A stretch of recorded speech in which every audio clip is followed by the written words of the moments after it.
what conversations are happening at the district level about reducing redundant testing or streamlining assessments to make sure only testing what's necessary. Because, for example, in the primary grades, they'll take something called core phonics. They'll use iReady. They'll do concepts about print, and they all really kind of give you very similar data. Do they know letter names, sounds, multisyllabic words, blah blah blah.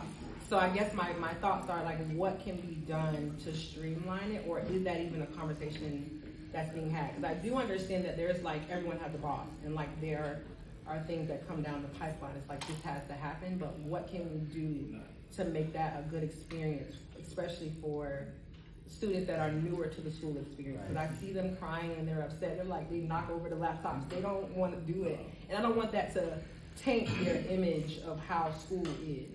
You know what I'm saying? So that's my question, is like, what conversations, if at all, are happening to lessen or at least streamline it? Because I know assessment is important.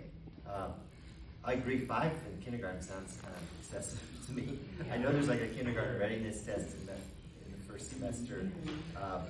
So I'll take that back with me. But you know, the state has gone to the progress monitoring. Yeah. So that's 3 assessments a year. The final one, of course, is the one that counts. And then we complement that with, like you said, some of the other assessments you mentioned, and we're trying to do everything we can to predict.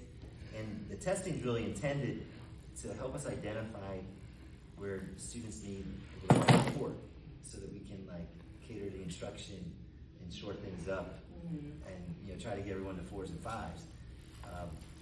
But you're not the first person to say maybe we're testing too much. And we've lobbied against with the state to say ease up on some of their testing. So I probably it is an ongoing conversation. I can take that back with me and kind of talk. We have a whole department of research, evaluation, and assessment, and we have to make sure that we're not over testing just for the sake of the adults, so that we can feel good about what's happening. Yeah, there's a lot of because we're stressing that as a district we stress out every year. Are we going to keep our A? Are the schools going to go up a letter grade? All that stuff. I mean, that A rating, I didn't even appreciate how important it was until we went to a B. And the year we went to a B, it was the first year the state switched to progress monitoring, and they said it was information only. Like, it wasn't supposed to count. But I can tell you, there's no such thing as information only. When that B was in the newspaper, we got a lot of heat. So I was really proud of our team when we were able to kind of get the A back. I understand your concern, and I guess I need to probably get the experts involved and see what, pose that same question to them and see what they can tell me, and if there's opportunities to try to scale back. Yeah, because I think it is important, like I said, but like 4 out of the 5 test the same exact thing. So to me, and they're all 3 times a year, and they have the same window of testing as each other. So like when it's FAST time, they have to take FAST and foundations and Corbin, and it's just like, I feel so horrible watching them go through that. And because I'm at Berkshire, and Berkshire is dual language, sometimes the students are having trouble because they're also trying to incorporate that other language time. But you have to, the tests are mandatory, so it's like, we gotta do what we gotta do. Well, I can tell you the intentions are good. Yeah, like we have some challenges. Like our 2nd grade reading scores were horrible last year, and we're trying to really focus, on first, ideally getting as many kids into a high quality BPK pre-K program we can, so they're kindergarten ready.